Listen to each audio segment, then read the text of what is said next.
Hey, at least I'm recording here.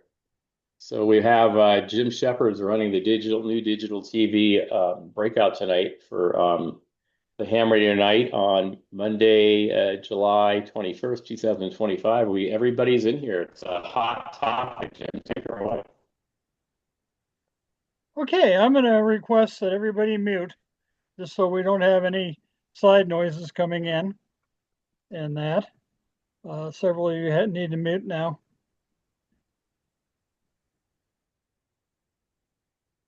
Okay, very good. Well, I'm going to get started here. For those of you who don't know, we are in the process of putting up a digital television repeater. This will allow for some pretty fancy work around the area. And I've got a little program here to show on that. And I'll bring the entire screen up. Okay, come on, presentation. We'll go to the presentation then. Share. And bang. Come on, there we go. Okay. Now we've put together a repeater. And this is the actual repeater. It's composed of a receiver, a transmitter, power amplifier, and this is a 2-meter radio that we're using to be able to turn the repeater on and off for FCC regulations and that. So you don't access this at all in the operation. The way it's set up is right now this is a crossband repeater, and you would uplink on 1.2 gig, downlink on 70 centimeters, and then we boost the power up on 70 centimeters to be able to go out to the world. We have a antenna already that is a tri-bander antenna. It handles the 2-meter for the control. It also handles the 1.2 gig for the receiver and the 70 centimeter output. When I say 1.2 gig, we're actually at 1.243 megahertz or gigahertz. That's 1243 megahertz. And that. We did the crossband to avoid trying to do an in-band. An in-band requires some very fancy filters. They're called interdigital filters, and they are quite costly, and they're also somewhat temperature sensitive and have a nasty habit of going out of tune. So I figured this is a lot more bomb-proof for being up on the hill. And that. The output on 70 centimeters right now is running 15 watts. And that's pretty good power. Most of the people can hit the 3.9 repeater up there on Ophir Hill with a handheld with 5 watts. I can do it from here with no problem on 70 centimeters. So if you can be able to hit the 3.9 repeater, you should be able to tie into this repeater. It's an omnidirectional antenna that we have, and it'll cover the entire Reno-Sparks area. It'll also cover out into Dayton and that area. It'll hit some parts of Carson City and some of Virginia Highlands area. So anyway, it will have a pretty good coverage.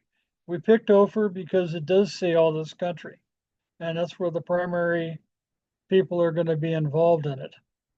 And it's all mounted here on a shelf, ready to go. It all runs on 12 volts which makes it very easy to fit into the system up there on Ophir. And it only draws about 6 amps grand total with everything running. So it's pretty economical. When it's not transmitting, it's down about 1.2 watts or 1.2 amps. And a lot of that's the 2-meter unit here, the mobile radio that we're using for control. Now, as you were out at the field day, you actually got to see the transmission. We started out with a camera. We had a little problem with the camera. And so I switched off to tying it into my computer and taking the output of the computer, sending it through the link and down to the area. And you get a pretty good idea of the resolution in that. This is a 1080p system. So it's a broadcast quality stuff.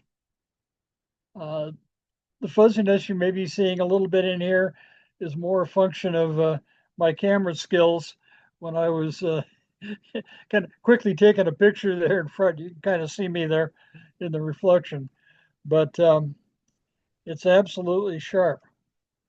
And that was actually the actual picture from the system there at field day.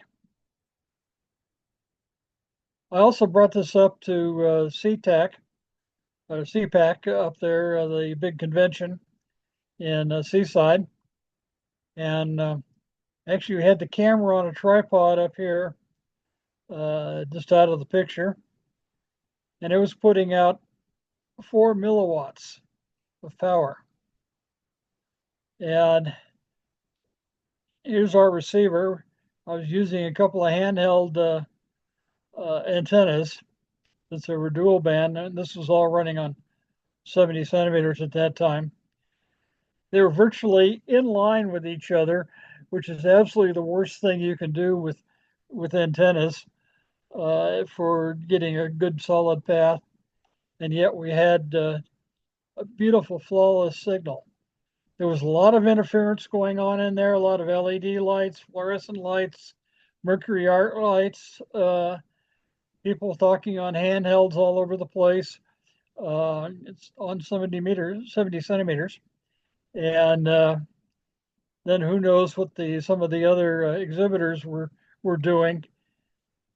And there wasn't so much as a bad pixel or a wiggle in the screen or anything. That's one of the beauties of the particular modulation schemes we're using, the DBV-T modulation. It's a 1080p modulation. It also has the advantage of not multipathing.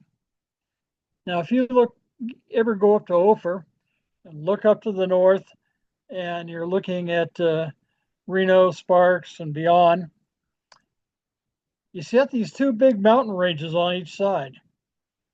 What happens is anything that goes out there may bounce off the mountain range and then come over to your house, or bounce off both a couple times and go out there. That's called multipathing. And that usually is really ugly on things like TV. Sometimes you can hear a little bit of it on even the FM, talking on FM. It does not cause a problem with this particular modulation. And that's really a good feature. The other feature, and I'm going to go to the next screen here, oops, is that you can go down to a really low level. Even with this poor setup we had set there with the antennas in line with each other and not the best in the world, we still had a negative 32 dBm signal. That is a really nice, strong signal, nice and clean. We had almost a perfect picture on there, and it really works well. So this is why we picked this particular type of mode modulation. The The other thing is that this particular type of modulation with your modulator will embed your call sign in every single frame. So we take care of the FCC requirement of without even having to worry about it. However, if you basically, when you go through the repeater, you won't see the call sign of the originating station. What you'll see is the W7TA-TV of the repeater, uh, which is what it'll be up there on the hill. So it's best to go ahead and have a plaque or something showing your call sign in the picture when you're doing it. We'll talk a little more about this a little later. Um, let's see here. This was the receive setup. This particular receiver is one of the ones that the same one we're using basically in the repeater. And let me go to the full blown. Well, let me talk about this first. Rather than this signals like you're used to using on the radio or that we know 5.9, whatever, we use the P system here for the ATV. P0, you can tell there's a signal there, but really not any intelligence. For those of you who have seen a lot of slow scan, P1, P2, P3 is pretty much what you're seeing in that.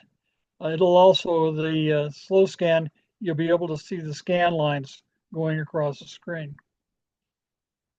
With the older analog type FM digital or amateur TV, you would get up into the P4 range pretty well, but still you didn't have the resolution and that.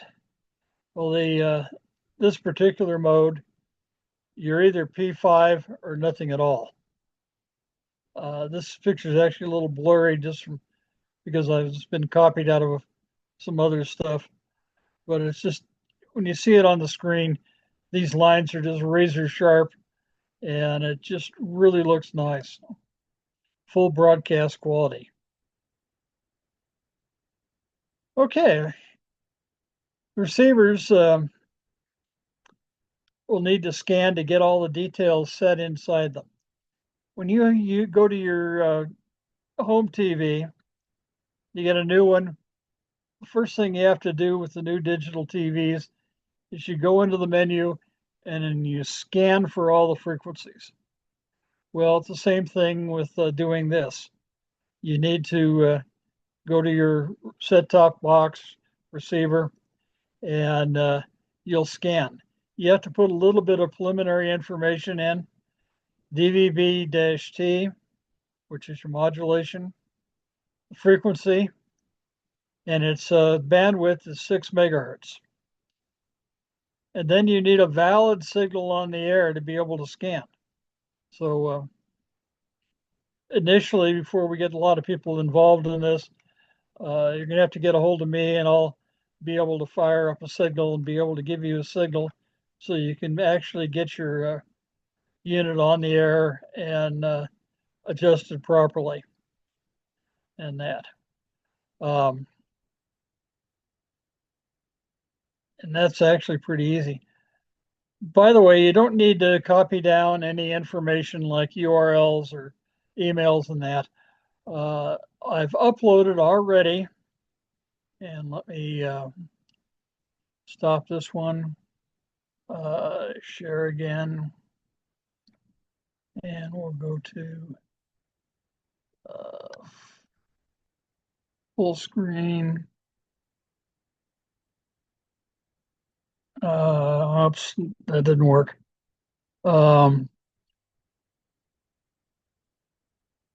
We saw that it did come up. Yeah, I need to go to Yeah, I think I need to go to the screen. And then I need to uh, get all this stuff out of the way. One we saw had, I think the frequency and maybe your email address or something. And that. Um, let's see here. Oh, come on.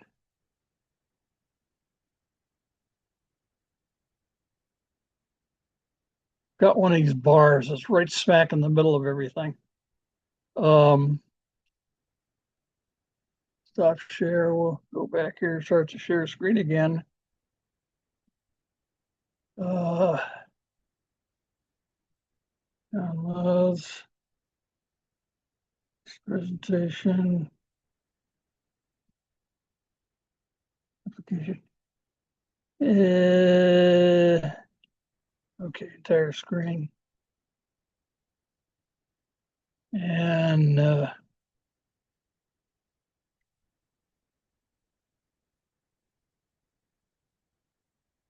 no, ARG. I need to be able to,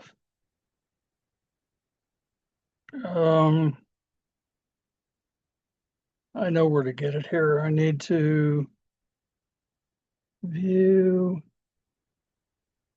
exit full screen. Now I can do it. Escape. Bingo. Dingo. Bring it up. Okay, are you seeing the SNARS lead page? Are you seeing No, this? no, you don't have the screen share up, Jim. Oh, okay. I have it up. Yeah, just do the screen share and then Here, yours. I can do it. Okay. Share. There we go. There we go. It's starting to load There now. we go. Okay. Okay, good to go. And that. Okay, if you come over here to repeaters, you can drop on down the ATV repeater. I've put up pretty much a text operation here that shows it. It has all the URLs. Uh, there's all the information in here. And there were a couple of embedded ones that'll take you to places and that. So you don't have to take notes. You can be able to go to this anytime, any place to be able to look up information. Okay. So we're gonna, can I go right back? No, I have to stop and then start it again. And we'll go to presentation. Okay, where's my presentation?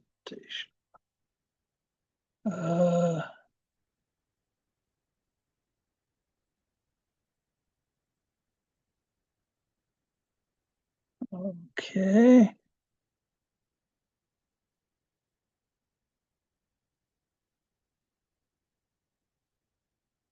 Okay. Anyway, all this information is available on that other one to make it easier. Now, receivers, there's a variety of receivers you can use. There's some set-top boxes that will do the DVB-T type operation, and that. The DVB-T is the standard TV operation and encoding used in Europe. In the US, we use a different system and that, but this system is used primarily in Europe. So you would be looking for a box that does the DVB-T. And the other thing you got to be sure of is a lot of them out there won't do the ham band area. They won't do the 70 centimeters. So you have to be able to tune them to the 70 centimeters. So you'll need to ask a lot of questions. In that. There's a couple other ways to get on. The RTL SDR dongles. I haven't had any luck, but I've got an old one that has old firmware, and I think that's more of a problem. The new ones, there is a way to get on them. I don't really have too much information on that one. There's another dongle that's available. This one's for about 25 bucks from Amazon, and there's a link in that paid paper to be able to go and pick one of these up. And with the provided software, it will decode the downlink from the repeater. So basically, for about 25 bucks, you can be on the air monitoring at least what we're doing. The receiver we're using for most of this is the HDV 110, HV 110 from High Des. These are made specifically for the amateur radio trade, and they're really nice little units. This one runs about I think 120 now. That may change with tariffs. Who knows? They come out of Taiwan, and that it's actually quite sensitive and really easy to set up and program. The HV120A, I have that one in the repeater, mainly because it does the higher frequency. The 110 only would do the 70 centimeter or the 90 megahertz band and that. I didn't do anything on the 90 or put anything on the 90 megahertz band because there's a ton of stuff up there, everything from baby monitors to high power commercial paging outfits. Whereas the 1.2 gig is pretty clean. I haven't seen anything up there in that band looking at it with the spectrum analyzer. So that's a good one. I'm not familiar with this unit. I haven't seen any or much literature on the diversity one. It just happened to be on the page that I copied. Okay, transmitter. Once you get a transmitting unit, then you need to do a lot more program on them. They come with software or ways to program it. And that you need to put in the frequency, the 1.243 gigahertz. Video encoding. We use the standard H.264 encoding. The resolution is going to be the 1080, it's 1920 by 1080. Audio encoding is MPEG-2 and that. And that provides the best audio going across. We did not have the audio turned on up at field day for several reasons, but anyway, the audio goes right along on the stream with the picture. The encoding rate is 96. And then there's a thing called service name. The service name is actually your call sign. In other use, though, they would put in, they use these things. They're using it on the air. They would put like, KOLO or KTLA or whatever their regular call sign is. These things quite often are used in motels, hotels to provide a low-level signal to go to all the TVs that if you stole one of the TVs out of the motel room, it doesn't work otherwise because they're running on different frequencies. And that they may put the name of the motel or hotel there is in a service name. So, but that's where you'd put your call sign. and that. So once you put those in, then your transmitter's programmed. Now this is a typical transmitting setup. It'd be a camera, and that, or some other source of HDMI video. And that would then go into the transmitter or modulator, actually. The modulators only put out a few milliwatts. The 320A that I have, I've got a couple of them. One's, of course, in the repeater, and it's only putting out about 4 milliwatts, and that. So then you have to have a linear amplifier, and that. You really want a linear Class A or AV type amplifier. A Class C for FM just doesn't work. It'll tend to that. If you look on a spectrum analyzer at the our standard signal, it forms what we call a BART head, which basically it's 6 megahertz across, and pretty much a steep skirt on the thing going down to the that. If you look at if you threw a Class B amp in there, it'd be more of a dome, and you lose most of your signal. So that's why you have to have a Class A or Class B type amplifier, and that. So that's basically the transmit system. Amplifiers, we're using the Q5 amps on everything, and they're very well made. I'm quite impressed with them. They do get rather warm during operation. Basically, to put out 15 watts, I'm pulling 5 amps almost of power into it. So 5 amps at 20 volts is what, 60 watts. So turns a lot of heat in the process of getting the power out. So that's why they have the built-in fans, and they're thermally activated. And I've seen it speed up a couple times and playing around, especially when we're sitting in the sun. Cage 6 HTV amps are very nice.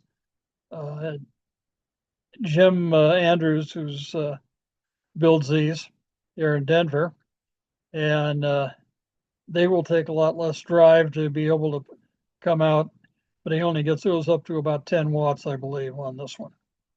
This one will go up to 25 watts. Hey, Jim. They're fairly expensive. These run about 270 delivered, so it's not too on which one? The one on the left? What? Which one is 270? Both of them, or just the one on the Q5? Are you seeing my cursor? Yes, but for those that aren't looking, it's the one on the left. The Q5 is 250 or 270? Yeah, Q50, yeah. What is the other one, the HG? They're run about 400 some odd. What is the modulator run roughly? The modulator, the standard modulator, let me back up one here. Thank you. Standard modulator, the 320A, comes in several versions. The straight 320A does not have a little built-in amplifier in it, and it's about 400. With a amplifier in there that puts out 100 milliwatts, which is the one I have in the put it in the repeater. They run about 450. Thank you. Cameras. You can go anywhere. They're cameras. I just bought a new one to replace the one I was having trouble with. That has a lot more features. It was about 300. Trying to find one that will stream on HDMI and have some other features like being able to permanently insert like your call sign down in the corner of the picture, uh, and some other handling features, autofocus, auto uh, light and exposure, and all that sort of stuff adds in. And so it was a pretty nice little camera. It's real cute. It's only a cube about uh, 2 inches on the side. And there's a little lens on it. I didn't get a picture of it here, but uh, that. Um, these amplifiers are actually fairly small. The Q5 there, again, is about 5 inches by 5 inches by 4 inches. So it's not all that big. Okay. And that. There's a lot of information out there. I've spent quite a bit of time before even starting to develop this, combing through websites. I got to see a really good use of ATV down at Quartzsite. They actually were transmitting out uh, using a little different modulation scheme, but they were on channel 58 cable, and it was covering the immediate area there around where the group was. But even with running 10 watts there, it really wasn't covering much more than a mile away. So that's why we went with the DVB type modulation. But it was very nice, especially the couple of days that I was down there where it was cold and windy and raining. To be able to sit there in my nice warm RV with a cup of hot coffee and sit there and watch the presentation in full color and good audio. So that's where I got the interest in this. I researched what was out there, talked with folks, and that. Um, that. Let me go back here and share something else.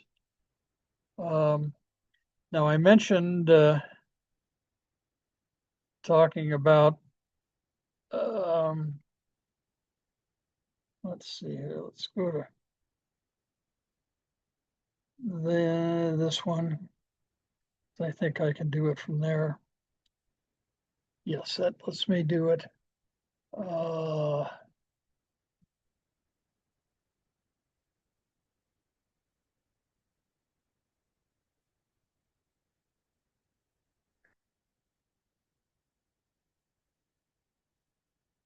Okay. Nope, it didn't let me do it. Stop. Share.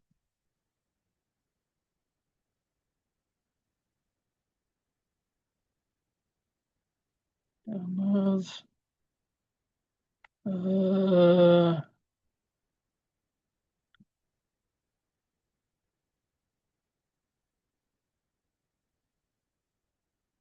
We'll try that one here.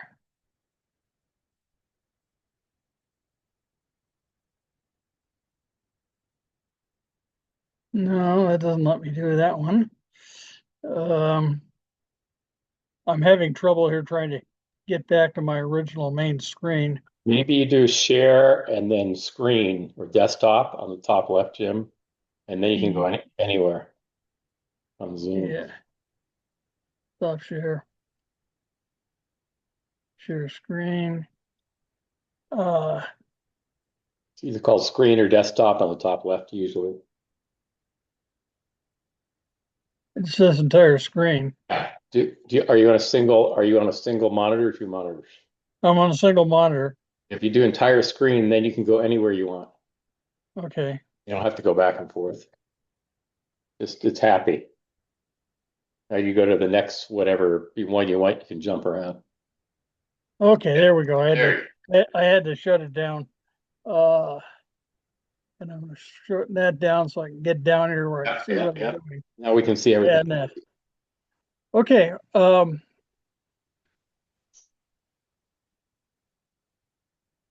let's see here. Actually, Having I all have a your, question about the ATN. There's a fellow out of Southern California, I think it's Tuesday nights, that he does an ATN net. yeah, I'm looking up on my calendar to see the guy's name. yeah. Well, there's several people down there, and I'll talk about ATN here in a minute. I have a screen for that, Okay, cool. for ATN. Okay, the Boulder, Colorado ATV Club has a very good newsletter. It's free. There's a link to it in the document there, uh, and that. And they cover lots of different topics and uh, what they do.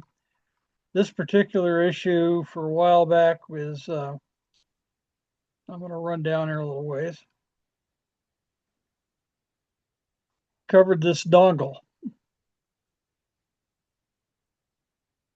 And this is that $25 dongle I was talking about. And that, and it has the complete information on how to set it up, which was probably the nicest setup on doing things that I've run into on the log. Um, and that. But anyway, the newsletter they put out from the Boulder Club is excellent. It comes out every month and has a lot of really good information on digital TV. And you can see some people's setups are kind of like mine when I'm out in the field and that, and they're doing it. They've got their amplifier, their particular modulator, and everything else, different stuff.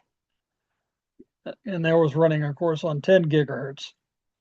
Uh, there's a lot more frequency information going out on some of the other higher bands now. They're working on a way to be able to modulate uh, and do something similar, not as good quality, etc., on 10 meters. So there's all sorts of exciting stuff being done uh, in the whole field. They've come across some other power amplifiers, for instance, here for $50, and he's playing with it, and it's going, yeah, he probably has some fun with it. One of the bigger drawbacks, you find a lot of equipment running on 24 volts, and it's a little harder to come by out in the field, and with 12 volts for everything else. So anyway, there's lots of good information on building things and that. I just picked on this one because of the talking about that dongle that I referred to earlier. Matt,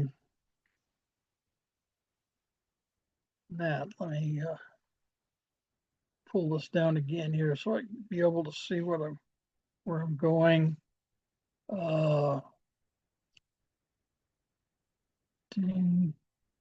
Oh, I don't need that one. Never mind.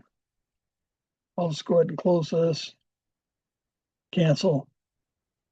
Stop share. And we'll go back to share. And I'll go to presentation. Okay, where does the presentation?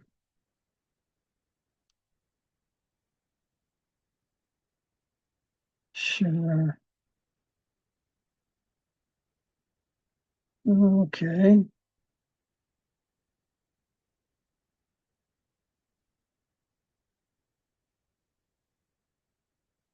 Okay.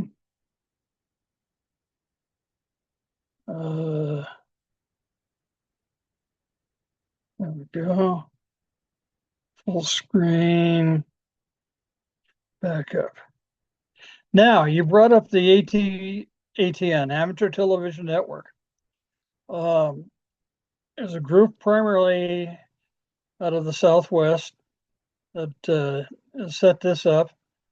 they've actually are linking these systems together around the country and the world. They have links into Europe, into Great Britain. I think they've got into Germany and that. I think Australia is getting involved in it, and they're doing some great things. Um, right now, we've set this repeater up for just local, but we do have the capability to be able to add to it to be able to tie in with the internet to tie into these other systems. So that's something down the road, and it'll take a little more equipment up there to be able to do this, but that's something that's in the future that can be done. This is kind of we're taking little baby steps and getting out there to get this on the air and let people have fun.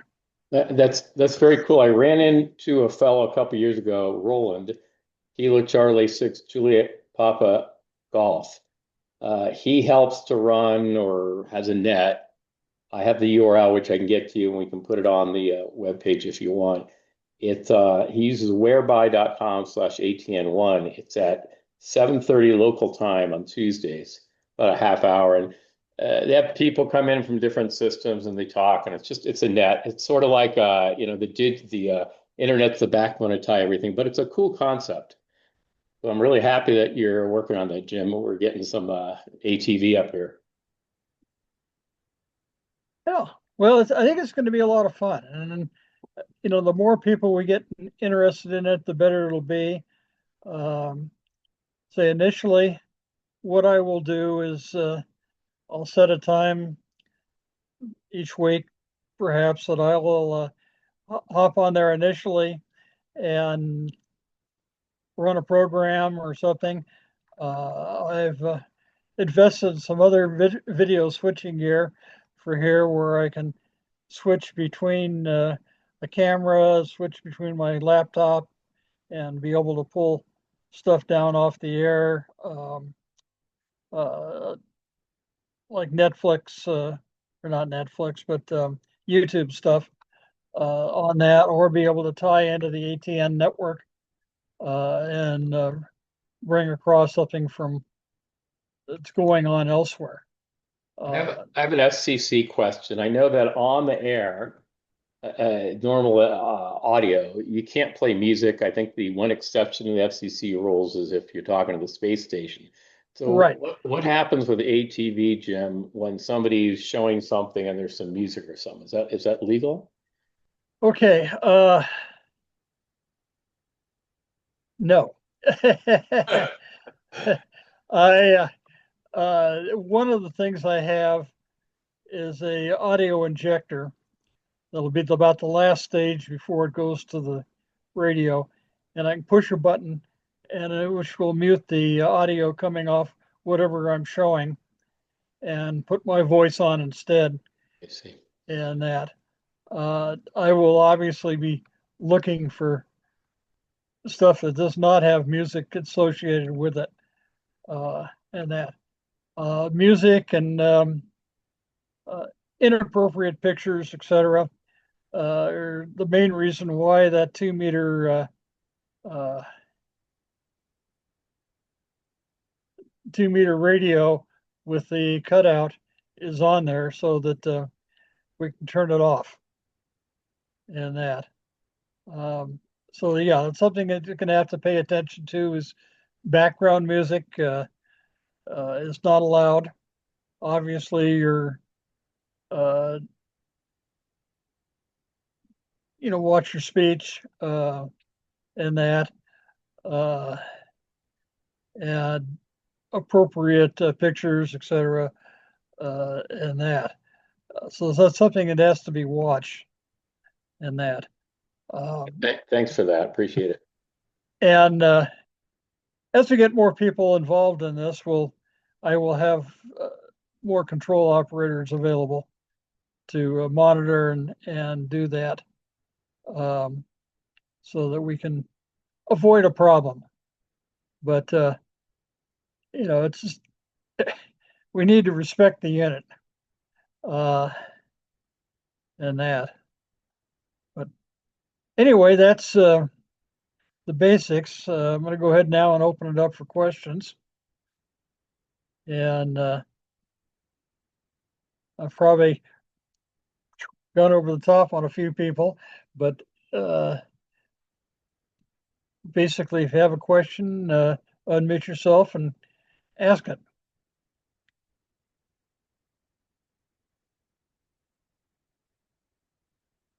So everybody's an expert already?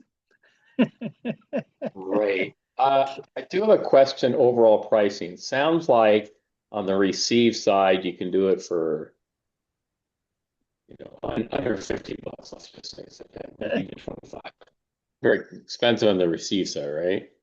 Yeah, the receive side, basically, let's say with that dongle, 25 bucks. And I don't know whether that little antenna that comes with it would be good enough to actually receive the 15-watt signal unless you have a clear shot. So you'd probably end up using a little Yagi that you may have, or um, something like that, even a good gain type 5/8 gain antenna. Um, and that. However, uh, it's also the same antenna you'd be able to use for your normal 70 centimeter contact work. So it's not a real heavy duty thing. In terms of feed line, um, the TV type ones, the set top boxes, may be 75 ohm and that. But the difference between 75 ohm and 50 ohm coax on receiving is virtually nil. Actually, the RG6 um, that's used for TV work, 75 ohm cable, is actually a fairly low loss cable. So that's it's much more low loss than the trying to use RG58, and that would be something to think about. Uh, and that. But anyway, receiving is really pretty inexpensive to get involved in. Transmitting is going to run a little more. You're looking at a modulator box that is in the $400 class. They've come down quite a bit. A few years back, the least expensive one you could get was around 6,000. So it's definitely an improvement getting down in the $400 range. That's that. Again, the amplifiers, that one in that newsletter showed 50 bucks. This one's basically 270 bucks delivered. And that you are going to want to use fairly good uh, coax going out of it to the antenna. We do have an Omni antenna that we're using, those tri-banders, Comet tri-banders, actually have a 9 dB gain on 1.2 gigahertz, which is very good. And I've had no trouble getting into it from slide mount and getting into the one sitting in the back of my pickup waiting. I've had the repeater sitting in my pickup right now with an antenna sitting up in the driveway, and I've been able to get into it slide mount. I've been having a little trouble on receiving the signal coming back. Almost immediately, there's a large tree in the way that's fully leafed out, and I think I'm losing a lot of RF into that tree on the 70 centimeters. So on the transmit side, you got the modulator for around 400. You got an amp from somewhere between 50 and 250 to add into that, and Yeah, some sort of 1.2 gig antenna. Is that what we're thinking? yeah, Plus whatever camera you may have or buy. yeah. And let's say 1.2 gig antennas are relatively small. Yeah. That one we're using, I think, is about 70 bucks. And that I have a Yagi here that was about 120 bucks. 16 element Yagi,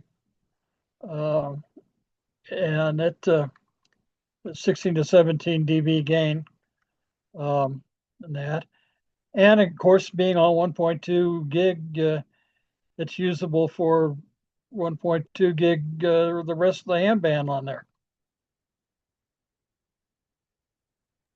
Okay, inexpensive to get in and receive, relatively inexpensive, but a lot more money to transmit.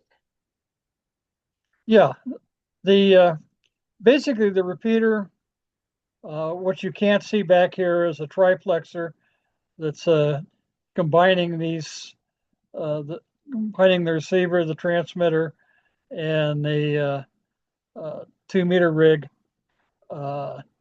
It's about $90 for the diplexer or triplexer, and that to combine them to go to one antenna through one feed line.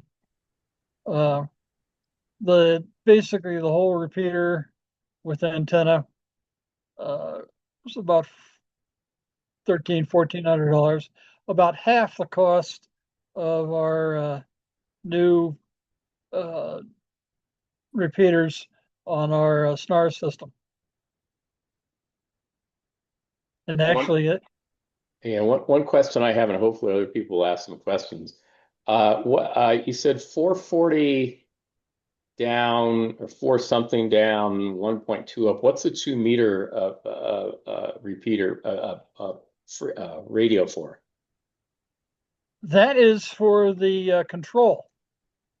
I see. All that is, I'm just using it as a receiver. Uh, it's programmed to one frequency somewhere in the band Yeah. with some sort of CTCSS. I'm not releasing that information. Right. So you can control the system on another frequency. Okay, there we go.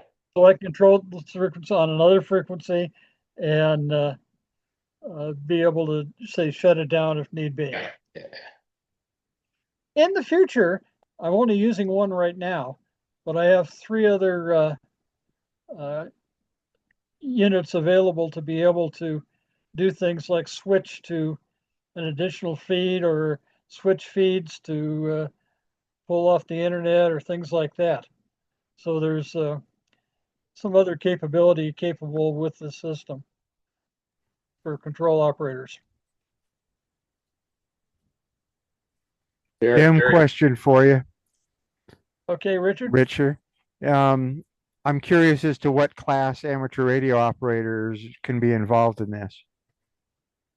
Everybody. Nice. Nice. This is the nice thing about it. Your technician privileges give you all these bands and further on up. You can actually do moon bounce on 10 gigahertz as a technician with high power on 10 gigahertz. I've always had interest in this, so I was glad you're talking about it. I'm glad I finally got my technician after 3 years. All right. Congratulations. I haven't even got on the radio yet, so you guys are the first. All right, well, get on the radio and that. And from where you live, you can try getting on the 147.39 repeater. And if you can hit it with a handheld, you'll have no problem getting into this digital TV system when you get the equipment. Nice. All right. Thank you, Jim. Okay. Well, welcome to the crowd. And that. Who else has got a question? Okay, Wes. Yeah. First of all, yeah. What is the downside? I mean, I got a big propagation problem, even weather probably. Because you're only putting in how much power you putting in there for a bounce for it coming out? It's coming out at 15 watts. Right. Into a gain antenna on OFER. Okay. And that's about what we're running a lot of our 70 centimeter repeaters at is 15 watts. Okay. Huh. Well, I haven't been on. I gotta check it out. See, like, I bet you're so dusty. I probably had to wipe them all off. All those people. Yeah. So 12, the other question I had was, what's the outside of that? This is outside of the limitations for weather propagation. Um, I guess that you'd have to be in a position to hit Ophir, right? Basically, you need to be able to see Ophir. See Ophir, okay. Yeah, Well, I and can hit it, but I can't see it with 2 meters. yeah. For those who don't know, it's up there between Washoe Lake and Virginia City. It's on that mountain range Yeah. down there. Uh, if you get a pair of binoculars, or if you have good eyesight, you'll be able to see some towers up there. That's Ophir Peak, and that's our location where we're going to be. Have you tried? Sorry. Anybody else want to jump in there? I was just going to say, when I go up with the repeater up, I'll take some pictures and we'll show them from up there what you can see from the repeater site. Hmm. Okay. Yeah. It's a good idea. I was wondering, um, with I know the clarity was pretty damn good. You know what I mean? I mean, that was HDMI quality for sure you had on there on your screen. And would that what's the I'm trying to think of the word to look for. It says how far will that quality of signal reach out? Okay, it's all going to depend upon your receiving gear. Hmm. You need to have um, about negative negative 90 dBm. Hmm. dBs, decibels relative to 1 microvolt. Um, you need to have a 90 dBm or minus 90 dBm signal. When you have, let me have that, you will have the full picture. Okay. If it drops below that, you may, between 90 and about 97, you may start picking up some little artifacts. Hmm. If you're watching TV and now that everything's gone digital, you'll occasionally see, a little bar or something show up or a little black spot.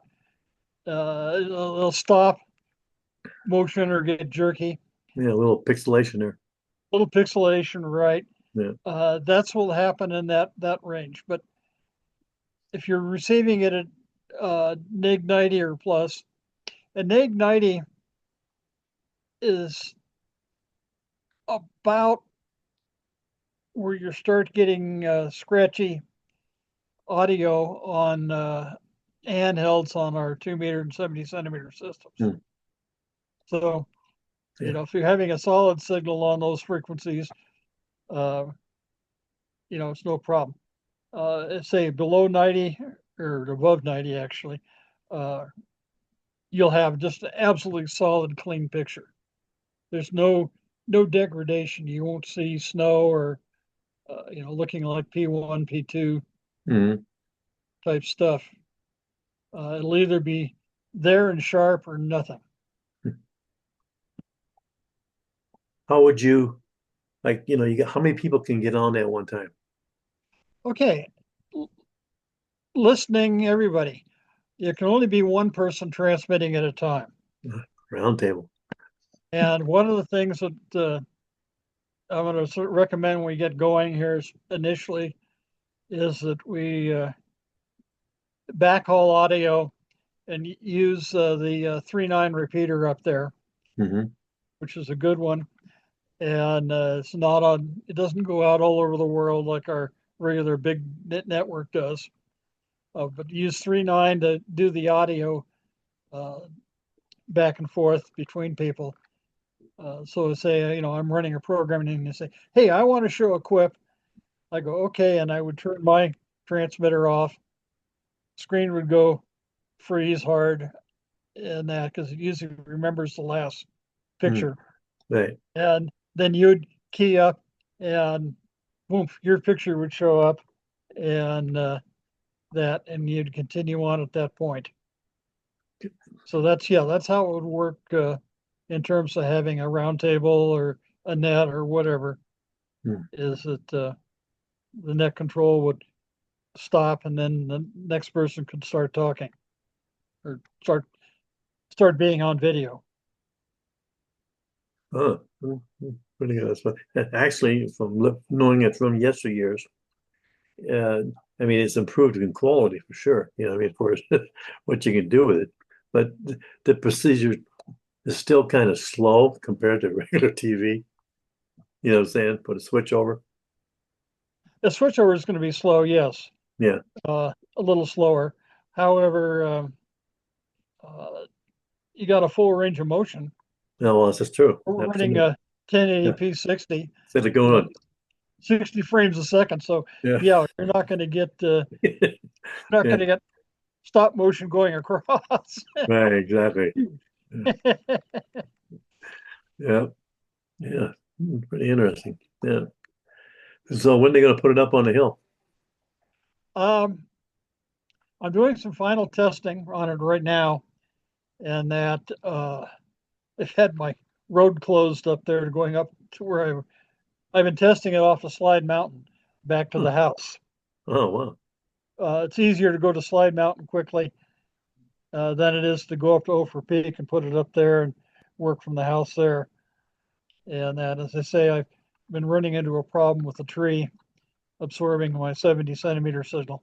Yeah. But I can tell that I'm on because I'm seeing the 1.2 gig signal on my monitor, Hmm. and that. Let me look here. Okay, you see these dark screen. Mm-hmm. Actually, it's like on your TV. You probably have a button on your remote that has display or something like that that'll show you your channel and everything. Yeah. Well, it's the same thing on this.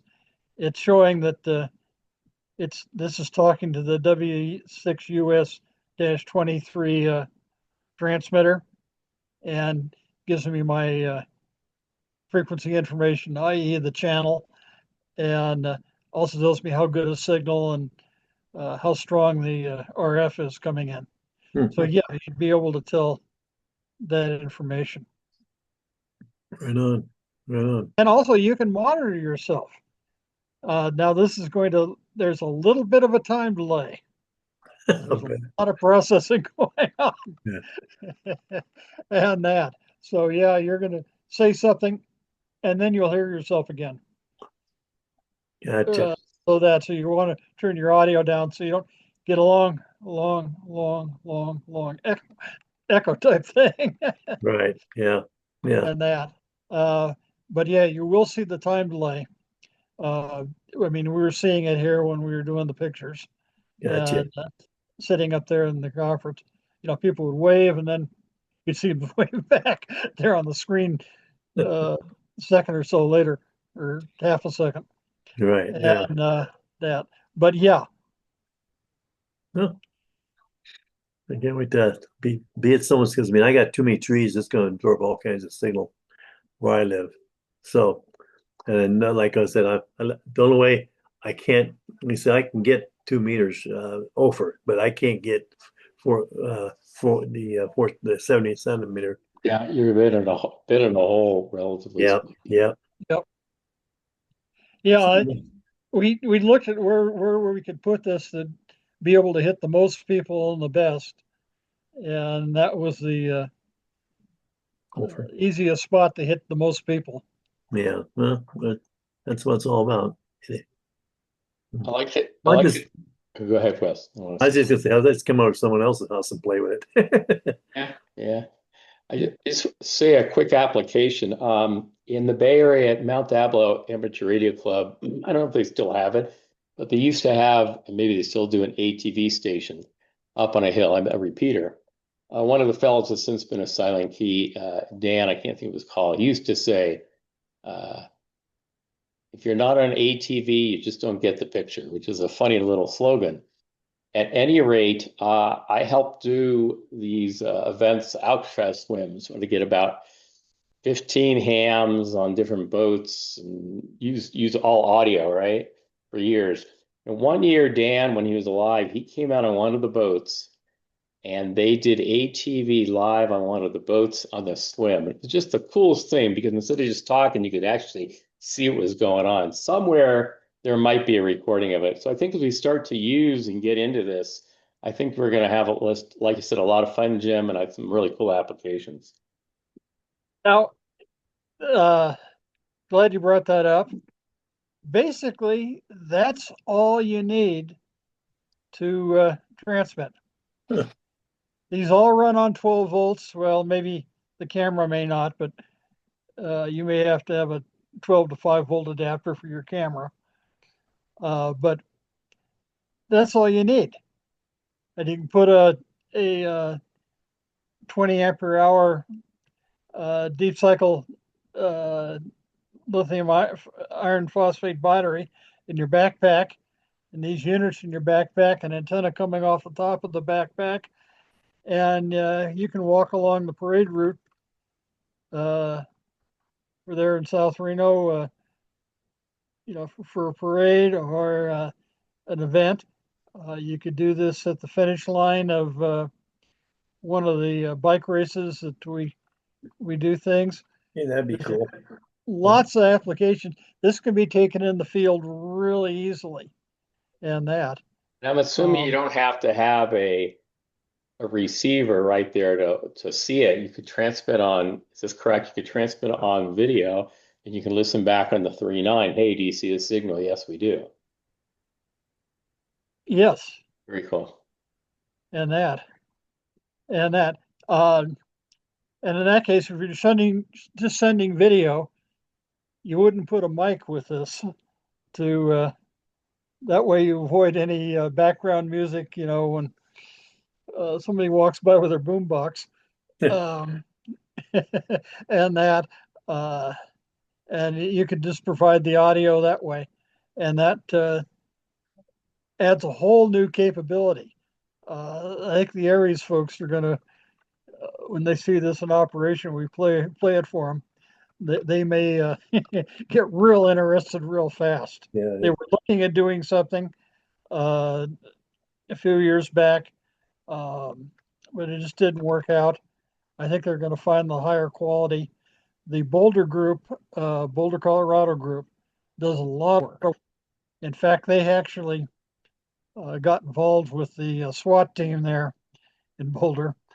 And they ended up deputizing a bunch of the hams to go out with a SWAT team to take pictures and send back to the command post. Yeah, I think So, I think the cool thing about using that, say, for Aries is, how Aries, there's some incident and they have to send Red Cross and do damage reports instead of a person going out and saying what they see through the eyes of that person, writing it down. They can say, here it is. And people on the other end, in theory, can see how good or bad it is, or I need you to go in closer. I think it's really a great tool. I'm sorry I cut you off, Jim. Go ahead. No, that was the idea. And that, we're going to take baby steps and get going on this. To say initially, I'll probably be the only one with transmitting gear, but I think we'll get the interest up, especially if we get more people listening. I've ordered one of those doggle kits, and that may be a giveaway at one of the next club meetings. Oh, yeah. And that. Anybody else got questions? Okay, there's got to be more questions. Oh, well, I asked my questions. Gotta be somebody out there wants to ask a question. Well, I'll just keep going. I got one more question. Sure. When I'm receiving, this is something. Can I log on and just watch everything? Oh yeah. Okay, Yeah. Since you're not really logging any on, you're just turning on like you turn on your TV. okay, all right, and just watch. And just watch. it may be boring. You may just be seeing the digital display and that. Uh, but if I say I'm going to try to get an activity night going um, as soon as we get it on the hill. Uh, I'm looking at perhaps a Tuesday night, Hmm. uh, and that we'll take a quick poll to see what night would be best for somebody, and we'll start out that way, running it. That will allow you to be able to scan the frequency for, we can get you on the air uh, so that you can actually see it with the signal and that. Um, when it's not uploading a signal, there's no signal coming out. Right. Just like your regular repeater, it'll be sitting there quietly, waiting for a signal. Waiting for a thing. Yeah. Right on. Right on. Yeah. Sounds interesting. Oh, yeah. Okay, Rich here. Got a question. Sure. Couple of them. What is the long-term goal here? What are we looking at doing? And do you have other ideas on expansion on what are we only going to be able to do one signal up and that's it at a time, or are there eventually long-term goal up in wherever for multiple frequencies? Well, uh, one thing about the digital TV is you can have multiple channels on a single frequency. That's like on your current TV, you got channel 2.1, 2.2, 2.3, so on. Right. That can be done on this stuff. So we can have various signals, and you obviously you're going to need to be able to switch back and forth between them. However, Is that's that down the functional? Is that functional the way you have it now with a single repeater up there? well, it will be, Okay, and long term. that's to say we're taking the baby steps of Yeah. starting out with just the signal channel and uh, that because I say like starting with that dongle, $25. That's the price of a cheap handheld. Yeah, Hmm. absolutely. Everybody seems to buy cheap handhelds all over the place. So, Yeah. uh, that'll get you on the air and at least watching what's going on. And What do you see as an expansion of what the uses are? I know you've said a couple. yeah, What other stuff um, have you heard about? one of the things we'd be looking at would be tying in uh, to the ATN and being able to do that. We could do that with separate channels. Uh, so you can always, nobody's talking on the repeater, but you could switch to channel two, say, and or channel 2.1 or 2.2 or whatever. And there's the feed coming in out of our fellows from India that are on the air doing Indian. And you're able to listen to them and see what's going on in Bangladesh and nearby. Yeah. Thank you very much. Yes, yeah. And good day, Mike. The Yeah, Australians may come in and have a good one. No, uh, that's one possibility yes. down the road. Um, as I say, other frequencies, adding other uplink frequencies, and that. Um, it, going to 2.4 gig, the next easiest one to do, the 3.5 gig range, 5 gig, 10 gig, um, and that. Uh, those are all possibilities. Hmm. Um, and that. The As I say, we're just scratching the beginning on all this Right. and that. Is this Uh, strictly line of sight? yes. Okay. The basically when you start getting up and talking about the 1.2 gig, Yeah. you're pretty much that. John Byerly and myself tried to talk back and forth across the basin here on 1.2 gig, or 1295 on single sideband, and there was just enough of a little bit of a rise between the two of us that we weren't able to connect. And we're dealing with good equipment and that. Gerhard, you've got a question. Unmute yourself and Yes, thank you. Yeah, I want to applaud you for your efforts there. I think this is a really cool and interesting um, project here and a pretty good proof of concept. But I'm kind of going in the same direction of Richard. That what is the actual application for this? I'm wondering if you've maybe run into something when you checked with the Boulder people, with the Boulder group, or something else. What are they doing with this? I mean, what are they transmitting? Is this just someone sitting in there because the transmission equipment is relatively expensive. The receiving equipment is cheap. That dongle, that $25 dongle, anybody can buy that, and we can all watch it. But who is going to transmit, and what are they going to transmit, and who is actually going to watch that? So that's kind of like my core question here. well, there's going to be quite a variety there. You know, when I get set up over in the radio room, and that with all my fancy push buttons that I can switch between uh, various video sources. Yeah, you'll see me operating or talking or whatever, and then I'll switch to a video, maybe a pre-recorded one or something live and that. Uh, and initially, just to get things going, we'll do something like that.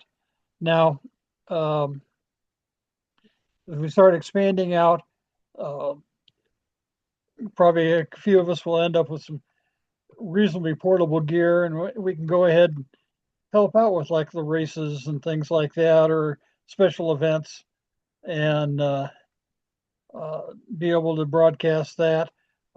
Actually, we could broadcast the club meetings, and that would be the capability. Uh, Not too far out down the road. Um, there's all sorts of things like that that can be done, uh, and that it's pretty wide open. It's pretty much going to be doing what the people involved want to do, and I think that's a good shot at it. But I think the possibilities are virtually endless, and we just need to get on I the air guess and have we'll fun. have to see where this is going eventually. I mean, we'll see if people want to buy those dongles and if they're interested in watching, and maybe some people come up with some creative ideas on how to use this infrastructure. Correct. That's the key thing. What we're doing now is trying to get people just to give it a try and see what they can see from their location, and going, wow, this is fun. Hmm. You know, they watch a couple and they say, maybe I want to get on there and they see my fat face on the big screen, Hmm. and then we can start having roundtables, nets, things like that, which will be a lot more fun, and the opportunity to go up and do some field work with it. As I say, the equipment is lightweight and small, and you can definitely go portable with it. Um, and that the soda people might think about broadcasting off the top of a hill, running their soda operations. I think some of you would be very curious to see them actually up there on the hill, and that mountaintops have a way of being able to see long distances, and most of the mountaintops they get on can see over top of Ophir. Mm. Yeah, cool. All kinds of possibilities. Yeah. Well, thanks again for the presentation. That was very interesting. Yeah. I hope it helps. Yeah. Well, once you get it going, I gotta believe you're gonna have more questions Yep. for sure. Yeah. We had to take the first step. Yeah. Right. Do you have a timeline as to when you'll get that maybe going up at the mountain and when that might be ready to? And again, I understand it's all volunteer work, but I'm just wondering if you have kind of like an idea of when this might be operational. I would like to have it operational by mid-August at the latest. Cool, cool. I'll So, buy a dongle. I'll buy one of those dongles. okay. And that, yeah, that's let's see, where is it there? There it is. There's the dongle. Yeah, as I say, more people get involved, will find out more about other equipment. I've pretty much gone with the high-vis, high-des equipment, just because it's an easy to go to setup. It's, amateur oriented, and the setup was easy, and it just works like a champ. There's other converters, other modulators out there. It's going to take some playing around with, doing some research. I've spent dozens and dozens and dozens of hours scouring websites and talking with people, etc., and watching videos and that. On that link there on the SNARS site, there's a good video that I've marked on there to watch and see more about it. The Boulder newsletter is free, and you can sign up for that and get some good information from them on what's going and what people are doing. So yeah, it's a start to do something. Speaking of start to do something, I could see a couple of guys were asking what's next after we get it going. I could see potentially maybe doing a Telegram group on this, and then those that, as we get into those that don't want to chat, what do you do? And I'm on here, I need help. You could do that. In the meantime, you could always do it on the main one. I'm with Jim on this. Get it started, add some stuff, see some stuff. And I see where the questions that Richard and Gerhard were asking is like, what's the vision of doing this? It's sort of like somebody gets into ham radio and you say, why did you want to get into ham radio? And they tell you a couple things, and then you help see other cool things you can do. Right. This is definitely a cool thing to do in ham radio. Most people are totally unaware that we can do TV and that. And one nice thing is the frequencies we're playing with, everybody can play. And, that's nice. I'd like to see, you're going to learn a lot about technical. You're going to learn about, I've learned a ton about video stuff that I didn't know 6 months ago. And, some of the troubleshooting I've had to do and figuring it out and that. So, and I'm here to help.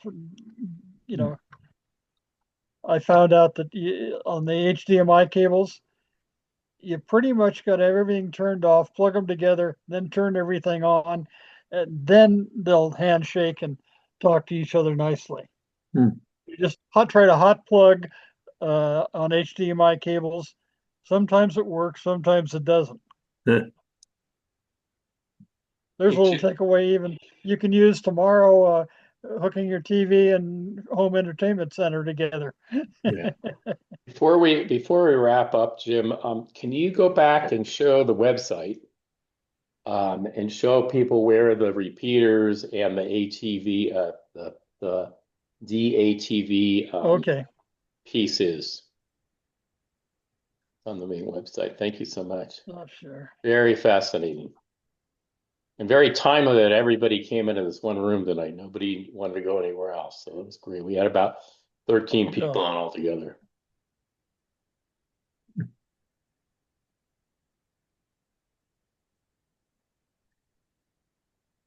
Okay. Let's see here. What do I want? Okay. So this is the standard snars.org webpage. Okay. And hang on there. Perfect. Thank you. And that. Okay. Go to repeaters. It drops down. This is DATV repeater. Digital amateur TV. Click there. Click there. You get all the And info. this article says a lot of what we talked about tonight, and information on where to get equipment, and that. Some further information. The link there to the ATN. Be able to there link into Jim Andrews' stuff and the BA, the Boulder Club's stuff, application notes. This application note page is pretty phenomenal. He's got about 40 or 50 PDFs there on various topics in the game. And if you got all day to read and some aspirin afterwards from the headache, no, it's amazing the amount of data that he's put together. Then I'll also take this recording from tonight's presentation, Jim. I'll have Eric, our webmaster, get it up on YouTube, and then we'll put that link also on here. You can put it on the link on here underneath. Yeah. And here's all the information you need for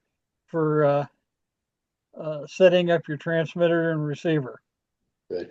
Who built the web page? Was this Eric or Tony? I sent it to Eric and he worked it over. Put it on. Yeah, we got this put up Friday. So it looks really good. I'm glad it's here. People can do it. Okay. Yeah, I wanted to have it ready to go. Before we say goodbye, any final questions? And applause for Jim for putting this together. Hey, Jim. Yeah. Thank you, Jim. Thank you. Okay. Well, I would say it's been a lot of fun. I have learned a ton doing this. You know, they talk about the educational benefit of ham radio. This is the sort of thing when you investigate a system and something new in the game and learn about it. You know, old dogs can learn new tricks. Absolutely. Okay, so where's the cutoff? Where's the cutoff at, Jim? The new trick or the old dog? Yeah. Yeah. So I'm going to this portion up and say thank you. I'm going to stop the recording, and thank you very much, Jim W6US, for not only educating us but promoting this. All right. Well, thank you for everybody who's sat through this, and I hope to be able to chat with you in the near future on the digital TV. Yeah. Oh yeah, I think it's gonna start up. You know, I mean, once you get it going, I think it's gonna be just keep going. It's just gonna keep going. You know. Yeah. Once they see what's going on with it and the applications therefore, you know what I mean? Forward. Yeah, the Boulder Club has really grown over the years. You can go back to the old newsletters. They have about 180 newsletters that you can go back. You start at the beginning and start looking through some of the old ones. They were definitely where we are right now. Yeah. And trying to figure it out. Okay, those that want to stick around, we can. For the recording, I'm going to stop it and say this completes the ham radio Elmering night for the Sierra Nevada Amateur Radio Society on Monday, July 21st, 2025. Looking to see everybody on the ATV air. Thanks.